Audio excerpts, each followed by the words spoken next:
Luo Ang tersenyum ramah, sementara Luo Tian tampak dingin.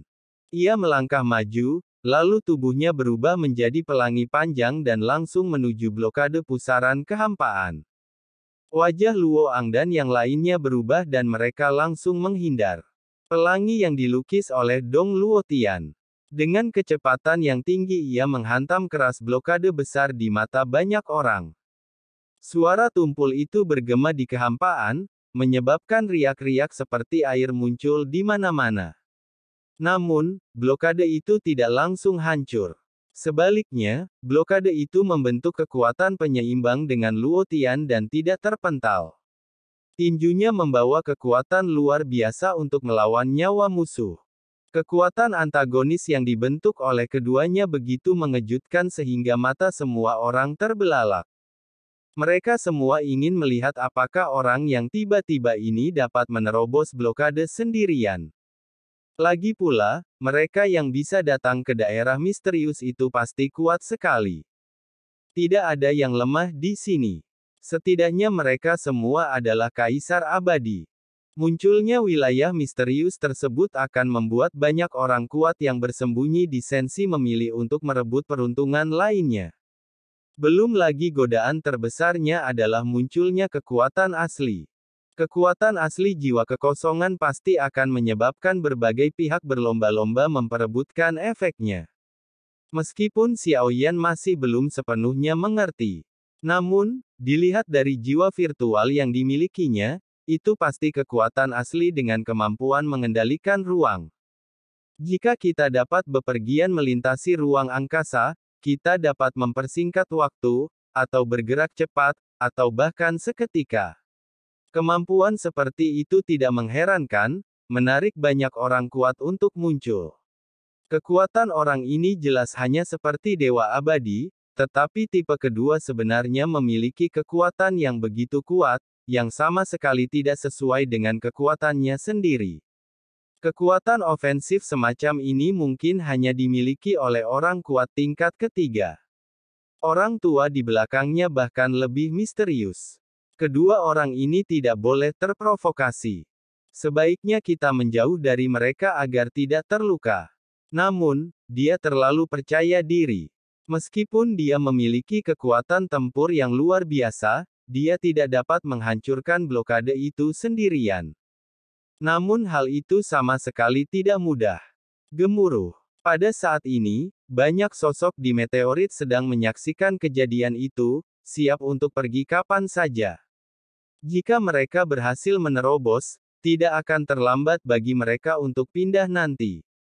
Singkatnya, kebanyakan dari mereka hanya menonton dan menyaksikan apa yang akan terjadi.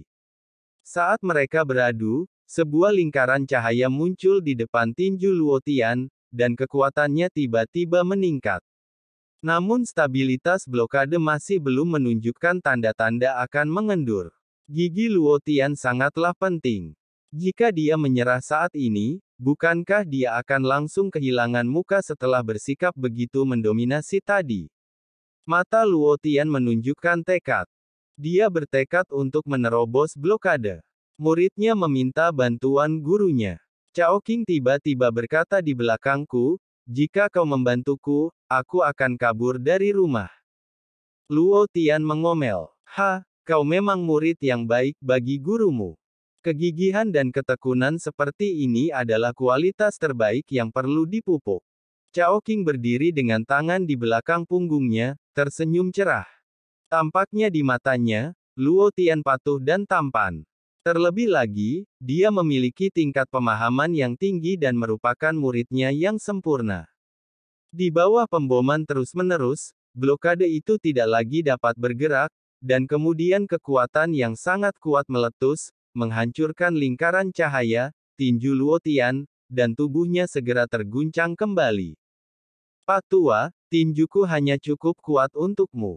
Luo Tian menatap Cao Qing. Tampaknya saya tidak bisa menyalahkan Anda atau teknik tinju karena merasa tidak bahagia. Namun, daya pemblokirannya memang cukup kuat. Tanpa kekuatan tingkat keempat, sulit untuk menghancurkannya. Sebagai tuanmu, aku akan membantumu menghancurkannya sekarang juga. Chao Qing langsung tersenyum. Wajahnya penuh dengan rasa manja pada Luo Tian. Begitu dia selesai berbicara, terdengar suara gemuruh yang keras, dan sebuah benda besar tiba-tiba pecah di kehampaan di kejauhan. Benda itu berbentuk persegi dan tampak seperti kubus Rubik. Seluruh bodinya berwarna emas gelap, yang terlihat penuh tekstur. Orang yang datang adalah Gu Shenhao. Ketika melihat Gu Shenhao, Luo Tian sedikit mengernyit. Bukankah ini pembawa Taiksu? Kata Luo Tian. Terlalu samar. Saya ingat warnanya hitam, bukan warna ini. Selain itu, aura yang terpancar darinya tidak boleh berasal dari Taiksu, tetapi harus diubah oleh Susen Taiksu. Chao Qing mengelus jenggotnya. Nan berkata, namun, satu-satunya orang yang dapat melakukan ini sekarang mungkin adalah wanita dari alam dewa kuno yang seharusnya berkuasa untuk sementara waktu. Tidak ada orang lain yang dapat melakukannya. Jika tebakanku benar, dia seharusnya ada di antara mereka. Begitu kata-kata ini keluar, mata Luo Tian tiba-tiba bersinar dengan cahaya yang menyala-nyala. Dia tidak dapat menahan diri untuk tidak mengepalkan tangannya, seolah-olah dia telah lama menantikan hari ini. Kemudian dia melihat beberapa sosok di dalam Gu Shenhao, di antaranya melangkah seorang pria dan dua wanita. Saat dia melihatnya dengan jelas, seluruh tubuh Luo Tian bergetar dan dia tampak sangat bersemangat. Xiao Yan, itu benar-benar dia. Jubah Luo Tian tertiup angin tanpa menunggu Chao Qing berbicara. Dia menghentakkan kakinya keras-keras, dan tubuhnya berubah menjadi pelangi panjang, melesat lurus ke arah Xiao Yan. Saat itu, Jin Taiwei berkomplot melawanku dan menjadikan aku subjek uji coba. Kupikir hidupku tidak ada harapan. Tetapi Tuhan memberiku kesempatan. Aku berlatih keras hanya untuk bertarung denganmu lagi. Dan aku ingin membuktikan bahwa aku bisa menjadi orang kuat dengan bakatku sendiri. Aku tidak perlu menjadi seorang master sama sekali. Aku tidak perlu menjadi seorang master sama sekali. Luo Tian muncul di hadapan Xiao Yan dengan kegilaan di matanya. Dia mengangkat tinjunya dan meninju ke arah Xiao Yan. Xiao Yan berdiri dengan kedua tangan di belakang punggungnya, tatapannya kosong. Dua sosok di belakangnya adalah Ye Beijing dan Xiao Yueli.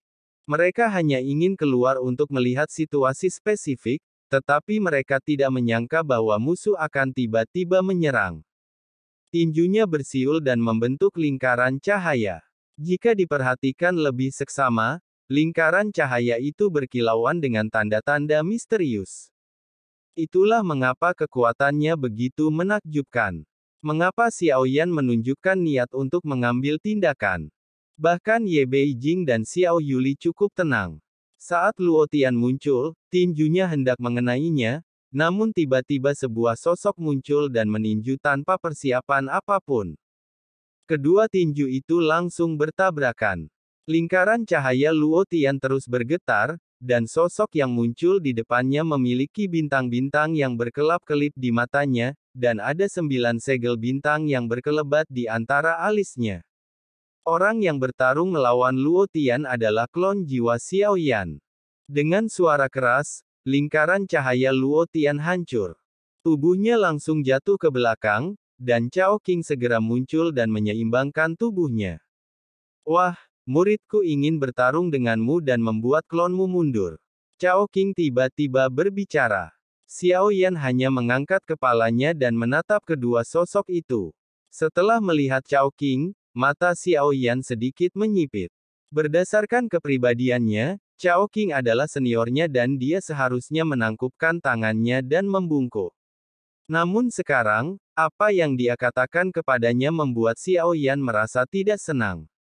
Senior Chao Qing, mengapa Anda ingin menggunakan saya untuk melatih pengikut Anda? Apakah kamu masih mengingatku? Luo Tian tiba-tiba berbicara, dan Xiao Yan menatapnya dengan tatapan dingin. Ingat, tapi aku tidak punya waktu untuk melawanmu sekarang dan kau masih bukan tandinganku. Tidak perlu membuang waktu.